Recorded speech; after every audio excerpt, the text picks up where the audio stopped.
एक exit poll वाले ने राजस्थान में टोटल 25 सीट है, उसमें 25 में से 33 दे दिए उन्होंने बीजेपी को। ऊपर से आया होगा भाई बीजेपी को ज्यादा देने हैं, तो उसने कहा मोदी जी क्या याद रखोगे आप भी, आपको 25 में से 33 दे दिए।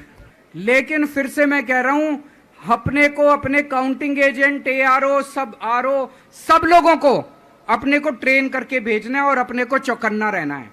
बाद में हम कहते रहे इन्होंने ये कर दिया, उसका कोई फायदा नहीं होगा। अभी अपने को चौकन्ना रहना है। मैं अभी राजघाट गया था सभी साथियों के साथ, महात्मा गांधी की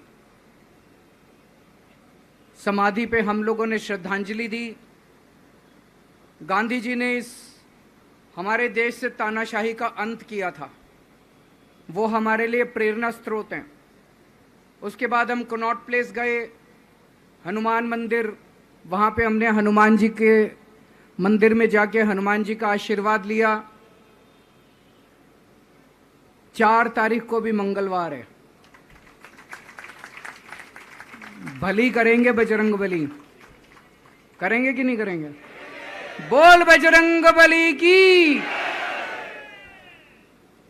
इनका नाश करेंगे, तानाशाहों का नाश करेंगे। अपने को किसी व्यक्ति विशेष से अपनी कोई दुश्मनी नहीं है, अपनी दुश्मनी तानाशाही से है। तानाशाही बर्दाश्त नहीं है अपने को। तो 4 तारीख को भी मंगलवार है और बजरंग बली का मेरे ऊपर, पार्टी के ऊपर बहुत आशीर्वाद है, देश के ऊपर बहुत आशीर्वाद है। मैं प्रार्थना करने गया था बजरंग बली को कि हे बजरंग बली मेरे देश को बचा लो। अभी कल एग्जिट पोल आए हैं, मेरे से लिखवा लो, सारे एग्जिट पोल फर्जी हैं, बिल्कुल फर्जी हैं। एक एग्जिट पोल वाले ने राजस्थान में टोटल 25 सीट है, उसमें 25 में से 33 दे दिए उन्होंने बीजेपी को।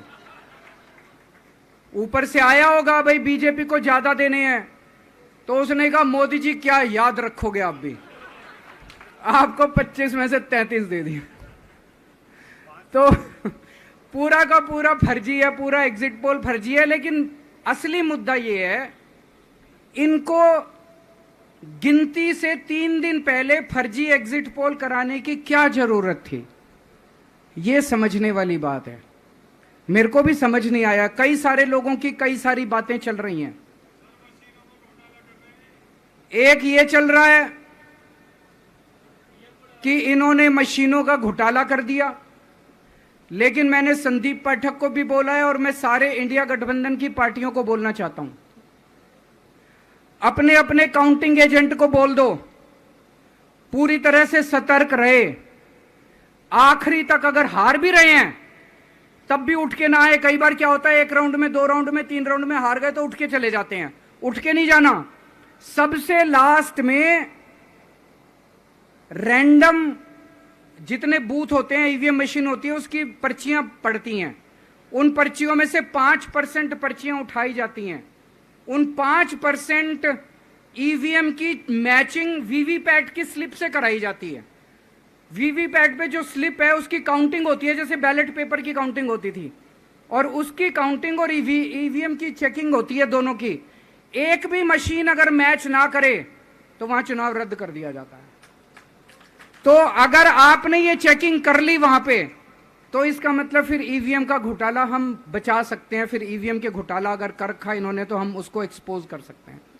तो सब लोगों ने लास्ट तक रुक के, आपका कैंडिडेट हार भी रहा है तब भी आखिरी तक रुक के आपको ये ईवीएम की चेकिंग करा के आनी है, ईवीएम और वीवीपैट की मैचिंग करा के आनी है।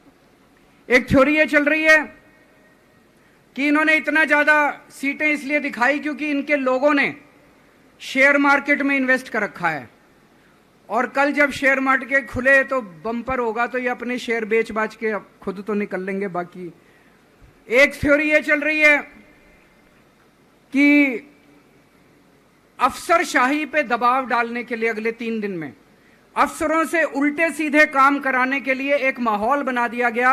भाई आ तो हम ही रहे हैं, तो हमारी बात मानो, उल्टे सीधे काम करो, काउंटिंग में गड़बड़ कराएंगे, सब कुछ करेंगे। लेकिन फिर से मैं कह रहा हूं, अपने को अपने काउंटिंग एजेंट, एआरओ, सब आरओ, सब लोगों को अपने को ट्रेन करके भेजना है और अपने को चौकन्ना रहना है। बाद में हम कहते रहे इन्होंने ये कर दिया, उसका कोई फायदा नहीं होगा। अभी अपने को चौकन्ना रहना है। एक थ्योरी ये चल रही है कि अगर इन्होंने कल ही कम सीट दिखा दी होती एग्जिट पोल वालों ने, तो हो सकता है कि इन दोनों के खिलाफ आरएसएस में और बीजेपी में कल ही बगावत शुरू हो जाती। 4 तारीख तक इंतजार ही नहीं होता, हो सकता है। तो कई सारी थ्योरी चल रही हैं, लेकिन अपने को सतर्क रहना है, चौकन्ना रहना है। मेरा अपना मानना है कि 4 तारीख को इनकी सरकार नहीं बन रही है।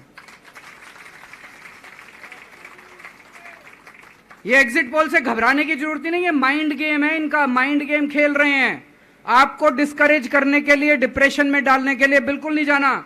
आप उससे जाओ कि आप जीत रहे हो, आप अपने उस कॉन्फिडेंस से जाओ कि आप जीत रहे हो, और आखिरी तक आपको बैठे रहना है, किसी भी हालत में बैठे रहना है आपको। हमें हर एक को लड़ना पड़ेगा।